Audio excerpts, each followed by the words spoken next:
Everybody, it's Patrick at the Pitch Deck. We got another RTN round for the Loot Card Shop Go to Nationals tournament. So this is round 3. Round 2 did not get filmed, of course, because it was towards the end of round 1 where there was just had a few minutes left and I didn't have enough time to recharge it because it basically just get only just a little bit. So we're using round 2 to go ahead and get as much charge as we want, but we win the die roll for this particular matchup, so we choose to go second. We get Ember Maw red coming in. So we see a gaze off the top, which is pretty good. Now we see a tome off the top, which is very, very good. Now we do this, and then now we do that. This and that. So we're gonna do the old gaze first. We slipped a little bit there, my mistake. So we're gonna do 2 blues that we saw on the top, and then gaze comes back to my hand, and then this will draw 2 cards. So we're going to rip, and now we see a spindle. We're going to buff it to 5. Why not? She only has AB1 right now, but she has no action point after this. This will be 2 float from that. Now we're coming in for 5. full Monty. Yep, 5 arcane, whatever damage you take. I opt. Yep. No float.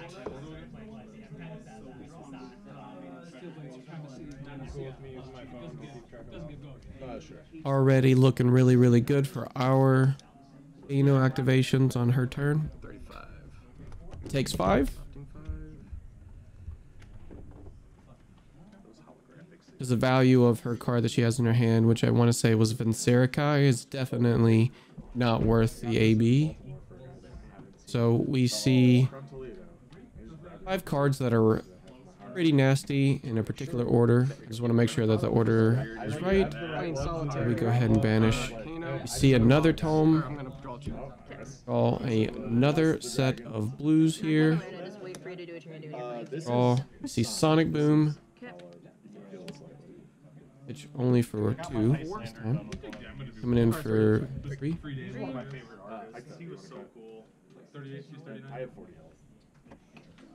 And then whatever it'll be a free card on top. What'll be? A free card off the top. Yeah. I want to say the other card in my hand, I think it was Lesson. Lesson was in my hand with another blue. 32.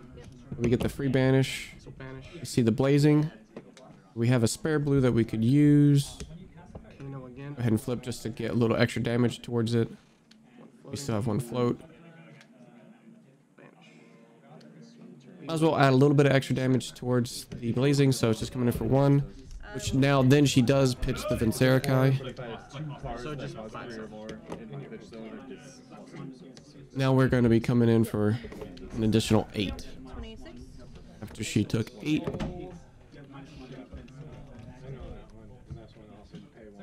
Pay 1, bottom your arsenal, then draw a card. Take 8. I'll also take 8, so I think it was 22 to 26. 22, 26. Yep.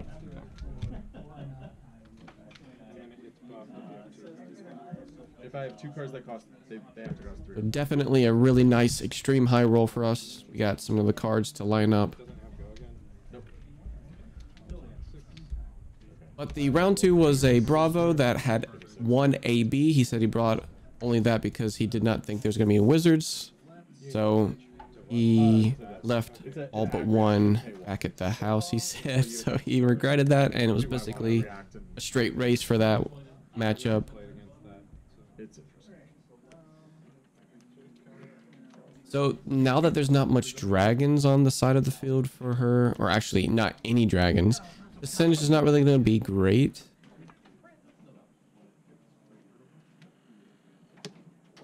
Singe for 1. So we're still poke for 1. I want to say the other 2 cards is another tome plus this lesson. We don't want to pump it. There's no reason to pump the Singe. We pump now and then cast a lesson for 4 to find our Ether Wildfire. So this is 4. Two to card.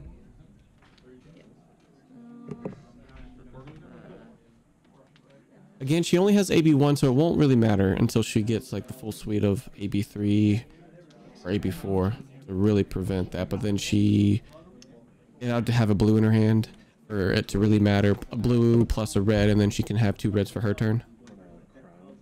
This is equal to the cost. Okay, so this is on the stack. Putting the card down. Yeah, it's before I do. I'll react to that.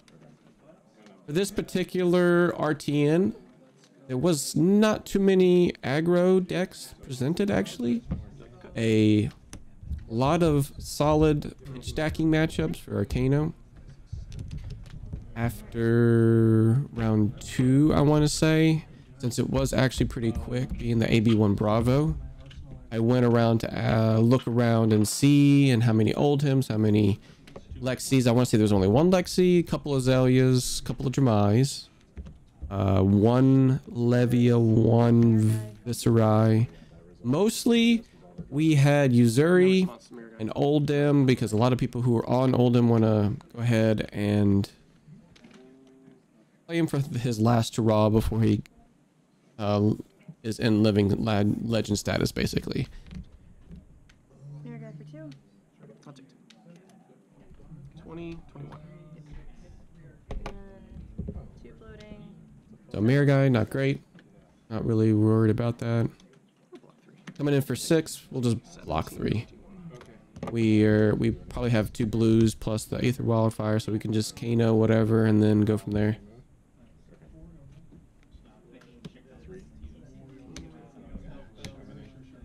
We see another spindle, so our rolls are doing really, really good. We want to try to find a lesson if we can.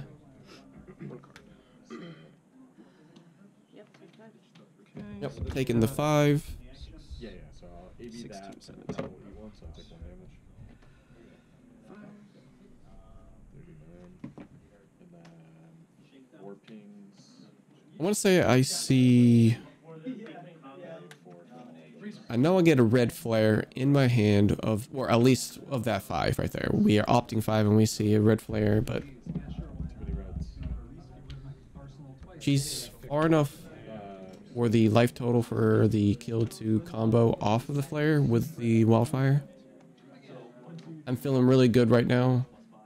Spindle into spindles, so it's just making sure that we find our combo pieces, or at least a combo piece with the wildfire. And any Kano who knows his deck inside out and has done multiple games, they know that the combo for the spindle isn't the most reliable. So currently I'm looking to get a more reliable combo, which would be flare or lesson or blazing. And you have to pair those 3 cards with the wildfire. Spindle is okay, and it has a higher range of kills, so you can, if someone taps out and they're at 38, you can kill them particularly. You do have that option, but you have to have 2 things go right for you. You have to have a blue off the top, and you have to find a blazing within the 10 cards, because it may just tap out and we can kill from that range.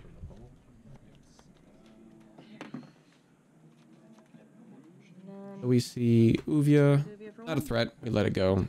Take the 1 and then take the 1 from the Ashwing if she wants to swing. Mirror guy for 2.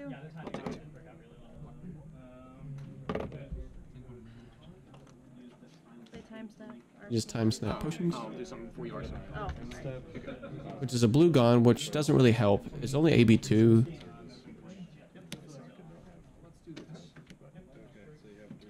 I think that's the blue flare.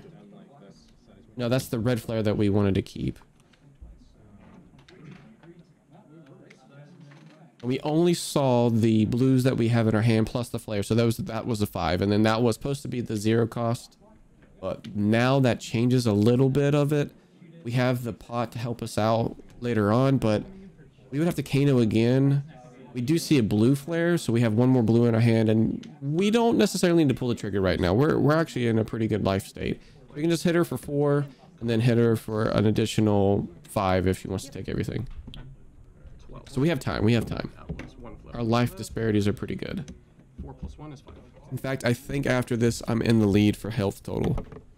Pass. Here, you can end your turn. No. And then I will also end my turn as well because I had nothing. Okay. Pass back to you.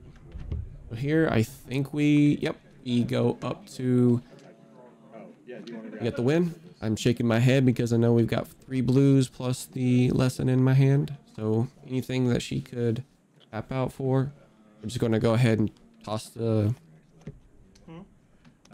combo kill at her.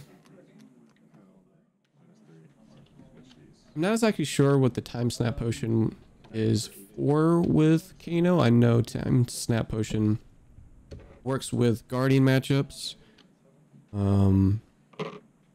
Allows you to do the ghostly touch shenanigans when you want to do double actions, tossing 17/17 at them. Yeah, I know. Because I normally play 5. When I play 5, I can do 5 versus Here we do Kano, boots. Kano, my favorite way of doing the order. Resolve. Draw. We do see a blue and we don't even need to First Kano will banish. pop Lesson. the Try to pop. pot if we wanted to. We can just use our tunic if we, but it doesn't really matter. She was at 12, I think, so it just, she dies off a lesson. Back to carcass. 1 float. 6 damage coming in.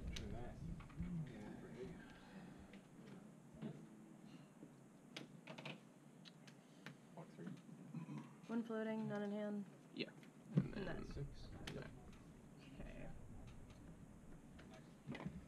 5. Alright, block 2. Take. Maybe 2 it. 32. I was at 37. 3. And then coming in for 7. And then that was GG's. Alright guys, thanks for watching. We'll get round 4 for you after this.